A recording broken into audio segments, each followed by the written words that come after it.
Hawak na ng mga otoridad ang tirador ng batikang broadcaster na si Percy Lapid. Base sa aming nakalap na impormasyon, sumuko na ang gunman sa takot na iligpit siya ng umupa sa kanya para patayin si Lapid. Ang detalye sa report ni Tala Lopez. Iharap sa media ngayong araw sa Camp Crame ang gunman ng mamamahayag na si Percival Mabasa o mas kilala bilang Percy Lapid.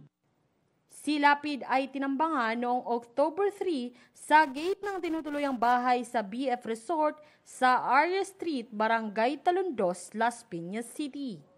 Sa abiso ng Department of Interior and Local Government o DILG, ang press conference ay gaganapin dakong alas 9:30 ng umaga sa ikalawang palapag ng PNP Multipurpose Center sa Camp Crame na pangungunahan ni DILG Secretary Benjamin Abalos Jr. Base sa nakalap na impormasyon ng Abante at Abante Tonight, sumuko na umano ang gunman ni Lapid sa takot na rin umanong iligpit din siya ng mastermind na nag-utos sa kanya para patayin ang komentarista. Sa salaysay pa ng gunman, binayaran umano siya ng 500,000 pesos para patayin si Lapid. Nagpasya umano siyang sumuko matapos ilathala sa telebisyon at sa diaryo ang kanyang mukha base na rin sa kuha sa CCTV sa lugar ng krimen.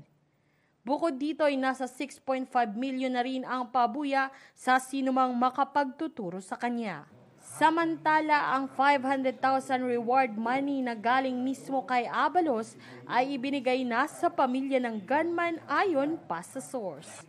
Nitong weekend ay kumalat ang balita na magkakaroon ng press conference ang DILG at ayon sa source ay ihaharap na sana sa media ang gunman na pumatay kay Lapid, subalit hindi ito tinuloy ng DILG at PNP. Si Lapid ay host ng programang Lapid Fire sa DWBL. Ako si Tala Lopez, ang inyong Abante Teletabloid reporter. Walang inatrasang balita.